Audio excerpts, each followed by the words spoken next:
Welcome to the recap of the day, where we recap the biggest highlights from the world of football in the last 24 hours. And as will be the case for the next month or so, we kick things off by recapping what happens in the African Cup of Nations. And the action kicked off in Group E as Algeria, the reigning champions, were held by Sierra Leone to a goalless draw in the Olympic Stadium in Douala. The first half in particular was pretty poor from Mahrez's teammates, as Sierra Leone had the more dangerous attempts in the half. In the second 45 minutes, things were much smoother for Algeria, but they found a stern defence in front of them, led by a terrific performance by their goalkeeper Mohamed Nabali Kamara, who was rightfully elected our man of the match. This draw might represent a disappointment for the start, but it is expected that they will bounce back and won't find much of an issue of getting past the first round. The action continues on Wednesday in that group, as Ivory Coast have a massive chance to get the advantage in their group as they play Equatorial Guinea.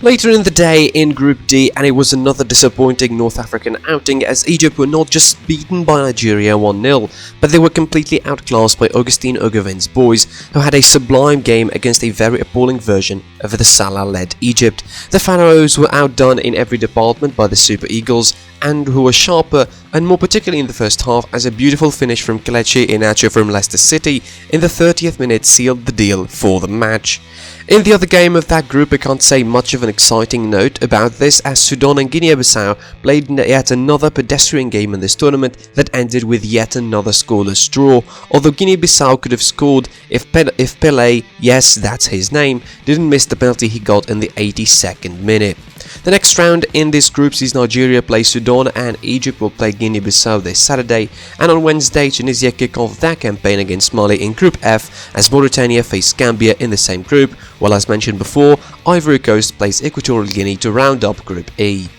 From Africa we move on to some European action, and in the Premier League there was supposed to be a couple of rescheduled fixtures from round 18, but only one took place as the Everton vs Leicester City game was rescheduled yet again due to COVID outbreaks still raging on in the Everton squad. In the game that went on though, Southampton, who hosted Brentford at the St Mary, managed to inflict upon them a 4-1 loss as goals from Jan Bednarek, an unfortunate own goal for Brentford's goalkeeper Alvaro Fernandez, an Armando Broja strike and a fourth goal from Che Adams against Vitaly Janel's 23rd minute effort for the visitors saw the Saints get the full 3 points.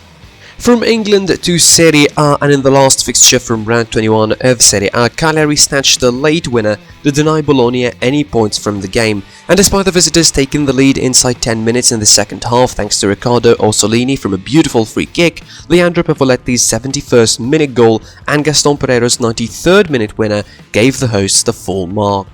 To some transfer updates, as Fabrizio Romano reported that a deal between Roma and Sergio Oliveira, currently of FC Porto, is being close to finalised, as Roma's Spanish midfielder Gonzalo Villar is expected to leave the club for the Portuguese midfielder in January. Romano also reported that the deal will be only for the rest of the season, with €1 million as a loan fee, plus an option to buy at the end of it worth €13.5 million. And I finish with a transfer update that at least will be very happy for me personally and to Bayern Munich to finish the recap, as the ongoing saga of Kingsley Coman's contract negotiations is seemingly over, as the French newspaper L'Equipe reported that both sides have finally reached an agreement for an extension for the French winger, who joined the club back in the summer of 2015. Reportedly, this deal will earn him just above €17 million before taxes, making him the third highest player in the Bayern Munich squad, behind Robert Lewandowski and Manuel Neuer. And that's it for that recap of the day. Like, share, comment on the video, subscribe to the channel, follow us on social media. I'm your host, the HOD of the PSP, and I'll talk to you soon.